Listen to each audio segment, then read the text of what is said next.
नमस्कार, मैं हूं आपके साथ रविश कुमार।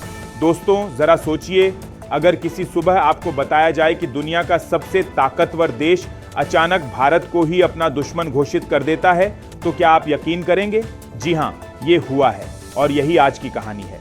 एक ऐसी कहानी जहां भारत की मेहनत, उसकी दवाइयां और उसका आत्मनिर्भर बनने का सफर एक राजनीतिक खेल की भेंट चढ़ गया।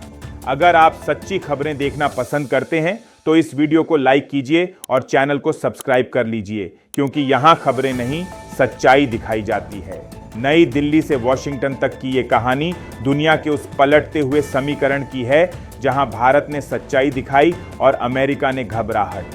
10 अक्टूबर 2025, वॉशिंगटन डीसी, व्हाइट हाउस के बाहर मीडिया का सैलाब, अंदर तनाव, और तभी मंच पर आते हैं Donald Trump. United states Bharat पर कठोर आर्थिक प्रतिबंध लगाता है। ये शब्द सुनते ही प्रेस हॉल में सन्नाटा छा गया। अमेरिका ने भारत को निशाना बना लिया था, सीधे उस इंडस्ट्री पर वॉर जिसने पूरी दुनिया की जान बचाई। भारत की दवा इंडस्ट्री।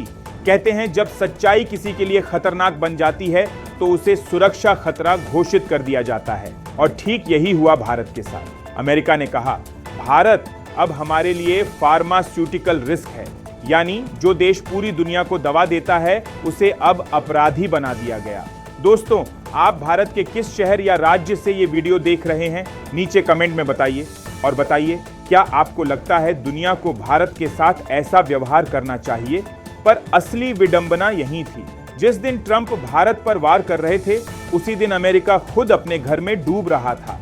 सरकारी फंडिंग बंद, फेडरल शटडाउन, 7 लाख कर्मचारी बिना वेतन घर बैठे, पब्लिक हेल्थ सर्विसेज ठप, हॉस्पिटल में स्टाफ कम, लोग लाइनों में खड़े पर इलाज नहीं। ट्रंप भारत की दवाइयों पर टैक्स लगा रहे थे, लेकिन अपने देश के अस्पतालों में दवाइयां ही नहीं थी। फिर सवाल उठा, क्या अमेरिका वाकई खुद से दवा बना सकता है? क्योंकि सच्चाई ये है, अमेरिका की 80% दवाओं के मूल तत्व यानी API भारत से आते हैं। भारत ने जवाब दिया, हम दवाइयां बनाते हैं, दबाव नहीं लेते। ऐसी सच्ची और निर्भीक खबरें देखने के लिए चैनल को अभी सब्सक्राइब कर लीजिए, क्योंकि बाकी बस प्रचार दिखाते हैं, हम दिखाते हैं सच। भारत ने तुरंत सप्लाई रूट्स बदले, यूरोप, एशिया और अफ्रीका के बाजारों की ओर कदम बढ़ाया, और अमेरिका की फार्मेसी की शेल्फ खाली होने लगी। CNN और फॉक्स न्यूज पर breaking, medicine crisis in America, अस्पतालों में अफरा तफरी, मरीज लाइन में, दवाइयां गायब। फिर भारत ने एक बयान में कहा, हम सहयोग के लिए तैयार हैं, पर अपनी शर्तों पर। और यही शर्तें अमेरिका की नई परेशानी बन गईं, क्योंकि अब पावर इक्वेशन पलट चुका था। वो देश जो भारत को दबाने निकला था, अब उसी भारत से मदद मांग रहा था। 10 अक्टूबर 2025 की सुबह अमेरिकी हेल्थ मिनिस्टर का बयान आया, we are in talks with India to restore medical supplies. यानी 24 घंटे में दुनिया का पावर बैलेंस उलट गया। भारत, जो कभी डेवलपिंग कहा जाता था, अब डेवलप्ड नेशंस की लाइफलाइन बन चुका था। अगर आप मानते हैं कि भारत को अब किसी के डर से नहीं, बल्कि अपनी शर्तों पर जीना चाहिए, तो इस वीडियो को शेयर कीजिए, अपनी राय कमेंट में लिखिए और चैनल को सब्सक्राइब कर लीजिए, क्योंकि यहां खबर नहीं, सच्चाई दिखाई जाती है। धन्यवाद, पर इलाज नहीं। ट्रंप भारत की दवाइयों पर टैक्स लगा रहे थे, लेकिन अपने देश के अस्पतालों में दवाइयां ही नहीं थी। फिर सवाल उठा, क्या अमेरिका वाकई खुद से दवा बना सकता है? क्योंकि सच्चाई ये है, अमेरिका की 80% दवाओं के मूल तत्व यानी API भारत से आते हैं। भारत ने जवाब दिया, हम दवाइयां बनाते हैं, दबाव नहीं लेते।